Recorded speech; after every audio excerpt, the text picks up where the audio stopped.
All right, everyone, welcome back to another episode of the 5 and 20 podcast by Remarkable Academic Foods. I'm your host, Joshua Miller, and we have another 5 or so questions in 20-something minutes. And today's guest is Justin Oas from the Chimacum School District in Washington. So he is a registered dietitian. He has the dietary background, but he's also the food service director for the school district as well as culinary instructor. So he's got a little dual role there and has some great insights for us based on his experience. So make sure you stick around. We're going to also talk a little bit about grants and, hopefully opening up some opportunities for you to make sure that you're knowledgeable about the grant opportunities that are out there and not being afraid to go in and put in those applications. So make sure you stick around for this casual conversation with Justin, and we'll be right back.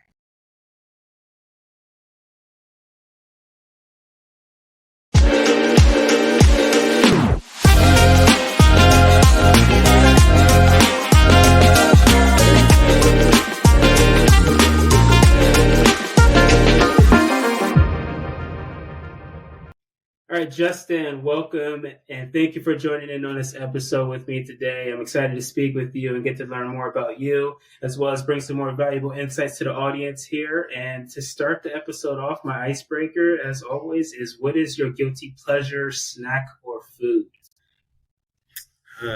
Okay, well, thank you, Joshua. Thank you for having me. I appreciate you taking the time to have me on. I don't know. I'm a salty guy, not a sweet guy. So I love chips, crackers, and dip, that kind of stuff. That's like my go-to snack food. Yeah, nice. I'm salty for sure. I love my salty sweet, especially. And my wife, she is all about cheese. So that is definitely speaking her language. Cheese and crackers, that's her go-to snack for sure. So awesome. Yeah. Well, thank you again for joining in. So let's just start off by just kind of giving us a quick review of your role in the Chimacum School District. Sure. So I started here in Chimacum late July. So I've just hit my little over 6-month mark.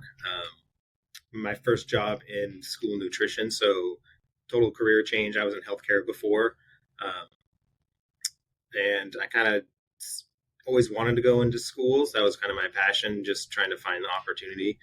And this position opened up for what's kind of a part-time director position. And then they added on culinary arts teaching as a CTE teacher. So again, another new for me because I hadn't taught before, other than nutrition education with adults, but with children and kids, it's a little bit different. So I just kind of jumped in and figuring things out along the way. It's been a lot of fun. I really enjoy it. I love what we're doing. I love coming here every day. So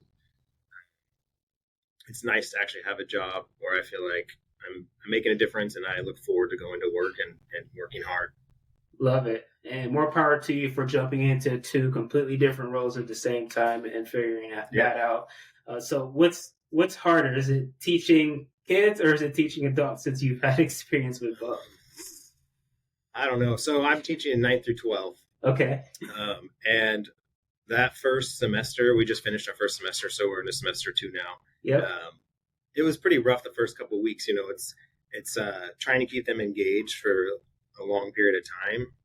And I don't know. I think teaching was a little bit harder than I thought it was going to be, because I like talking about food. I like talking about cooking. So I was like, oh, this is going to be just go in. But, yeah, trying to keep my first class, I had 31 students, in the beginning of the semester. Yeah. So when you have that many kids and you're trying to teach them knife skills, it's a little chaotic. Wow. So I think that was the steeper learning curve for me. Yep. The side with the director position, I know kitchens and I know menus and recipes. So it's just learning a lot of ins and outs with USDA requirements versus, other regulations that I used to follow. So nice. I don't know. They're both challenging, but in a good way. Good. So you've had success with grants, and you got a couple of pending grant applications that are out there for programs. So tell us a little bit about some that you've had success with, and the program improvements that come with them. Mm-hmm. Sure. Yeah. So in my prior role, when I was in healthcare, I had some success with some grants that we did with some long-term care facilities. That was kind of my introduction to grant writing in that process. I will say in this capacity of working with the schools, the grant writing process is much easier. It's much more streamlined. Our like there's a website that we use where they post a lot of grants from USDA through Washington State. So it's called iGrants, and we've had we just got an award letter yesterday for another grant that I submitted earlier. Nice, congratulations. Yeah, thank you. It's a small one, but every little one makes a big difference. Exactly. So this is just for plant-based meals. We have one for farm to school and a supply chain grant. We have a couple other ones out there. One that I'm waiting on. I'm hoping we'll get for our class to do some remodeling with the class. So I just think that there's so many opportunities for grants. I mean, you can just keep applying, and all those little pots of money can make a big difference in what you can do for the students every day. Yeah, absolutely. And I mean, being able to get a grant to improve the classroom experience, I think that's really cool and kind of unexpected. But, if it's out there for the taking, absolutely put your hand up for it and see if you can get any of that. Because, I mean, culinary programs in high schools, I feel like are definitely kind of undercover, like they're there, but they don't get a whole lot of attention. I feel like, but I feel like there's more out there than people realize in terms of the high school program. So, and so you've had other grants outside of even the school and nutrition sector as well that have succeeded, correct? Yeah. So when the company I worked for before, long-term care, skilled nursing, we actually had two different grants that I worked with a company called Elder Grow. Yep. So they do like roller gardens for senior living. Really cool program where they do a lot of, gardening and education and activities with seniors that are in long-term care. So we did two different grants for 3 years with them, which is just awesome. Love it. And you've also sort of inherited one. You were coming into the school district, and there was one that was out for the food truck that's a part of the culinary training program there, correct? That's correct. Yeah, I came in at a really great time. Chimacum, the district, and the community here is just like so involved and supportive of the school. We're a small district, but there's a big focus on these career and technical education pathways for graduation for students. And one of them, I think in 2020, they got a grant along working with this community wellness project, which is a organization here in the community that supports the schools. They purchased a food truck. I believe it was a barbecue truck, and they retrofitted it. And it was years in the making to get it off the ground. And we finally launched in December and got the food truck at an event here at the school. It's incorporated into the framework of the classroom, where the students will work on the truck. They learn how to operate a truck, how to write menus and recipes, how to cook on the truck, customer service. It's awesome. It's so fun. Doing the menu and working with the kids and serving the community. Yeah. So, and I believe, as far as I know, we're the first in the state of Washington to have something like this that's been up and running, where it's actually integrated with students operating the truck, which is pretty amazing. So that is very, very cool. And hopefully that gives them some inspiration, because food truck is a great route to go in terms of if you want to get your own brick and mortar location one day. A food truck is a nice baby step, lesser investment, less risk, but it has the potential for some really high rewards. So that's very cool that they get to experience that at a young age into this hopefully blossoming career for them.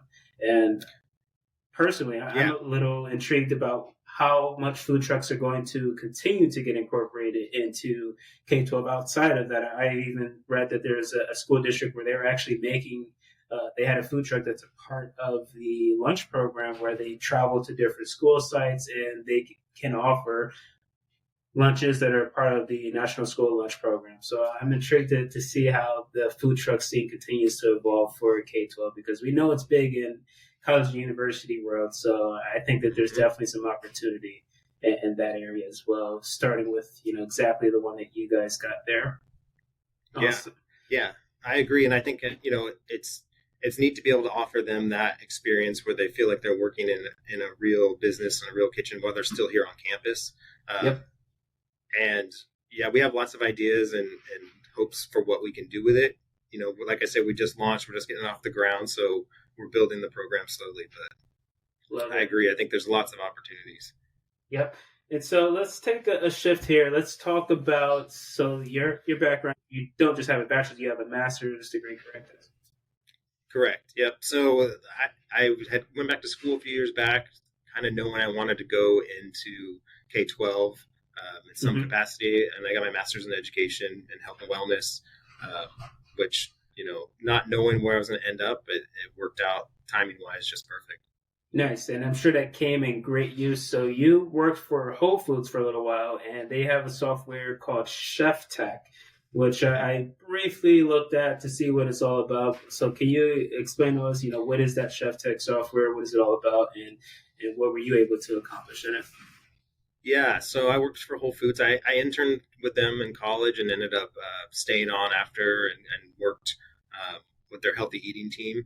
And so we used a software called Chef Tech, which is kind of a recipe menu software. So there's a lot of capabilities. There's different levels. What we were doing with it was nutrition analysis. So we were working on customer-facing healthy recipes for the prepared foods department. So when you go downstairs and you go to their salad bar or any of their hot foods that they're serving, we wanted to have nutritional information with those the food that's out there for people to purchase.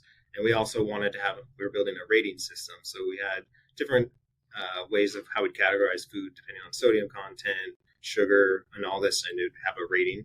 So what my job was is I was using Chef Tech, and we'd put in the recipes, analyze nutrition, and build nutrition labels. And this is when FDA was making changes to requirements for the nutritional information that you had to have. So we were trying to get ahead of that before it was actually implemented.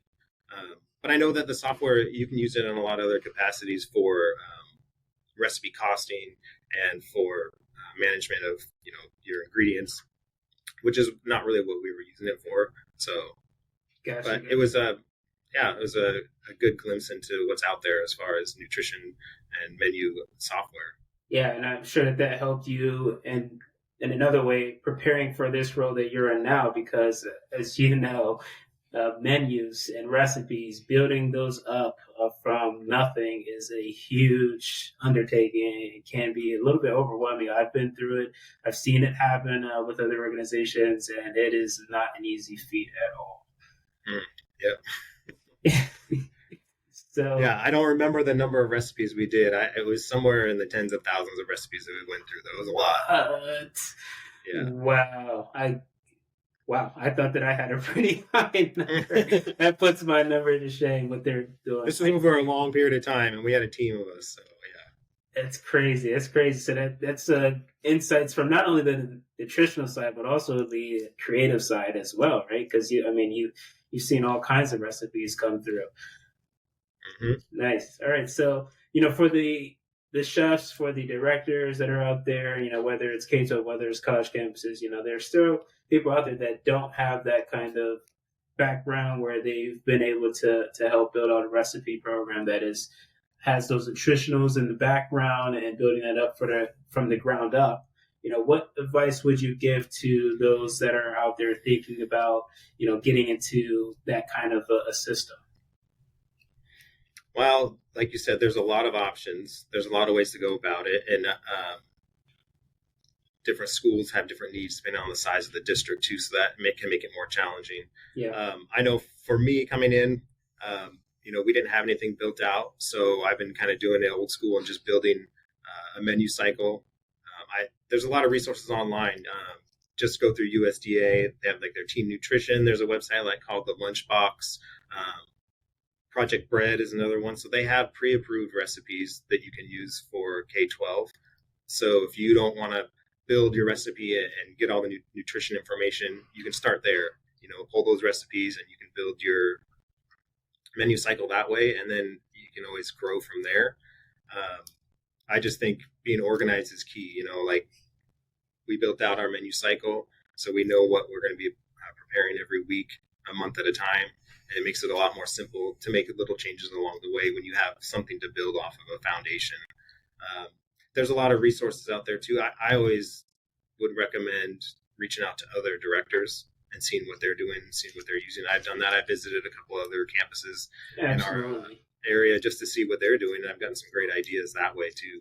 Yeah, big word, collaboration. And as I start to meet the other directors that are in K-12 school nutrition, and some of them are like yourself, like they haven't been in the field, they're experienced in hospitality industry, but they haven't done this, which is, it's good to see that C word that I love, which is collaboration happening amongst everyone in the industry and throughout. But definitely important for everyone to realize that there are resources out there, and to know that you don't have to necessarily start from a blank piece of paper and a pen. So not only with regard to the menu and recipe development, but even with the grants. I mean, I'm surprised. I just spoke with the school district the other week, and they had no idea that there were even the grant opportunities out there. So, definitely spreading the word that there are resources out there to help. And that goes for colleges as well. I mean, it doesn't have to be exactly food related. I know that there's big grant opportunities in Pennsylvania, for example, for equipment for anyone that wants to transition to electrical equipment. So there's all kinds of opportunities. It's really just going and looking what kind of resources are out there and finding them, not only for the grants, but also the menu and recipe development. Exactly. Thank you for tuning in for this episode with me and joining the audience here. So where can people go to connect with you and continue any parts of the conversation if they're interested? So I would say probably LinkedIn is the best. I'm not a social media guy. I don't use anything else. But yeah, so on LinkedIn, just reach out to me through there. That's probably easiest. That's what I check pretty regularly. Yep, exactly. I have no other accounts except LinkedIn. Facebook, I created, I think, I want to say 15 years ago, and I logged in once and never back in again. Other social medias. It's just who I am. So even LinkedIn was just recently. So no concerns there. It's not for everyone, right? Right. Awesome. Well, thank you again, Justin, for everything that you're doing. It sounds like you got some great things underway with the Chimacum School District, and everyone, including yourself, I call remarkable academic food ambassadors, because you're helping to spread the word. You're helping to continue progression in the school food service world. So thank you for everything you're doing. And everyone, thank you for tuning in for another episode. I'm your host, Joshua Miller, and until next time.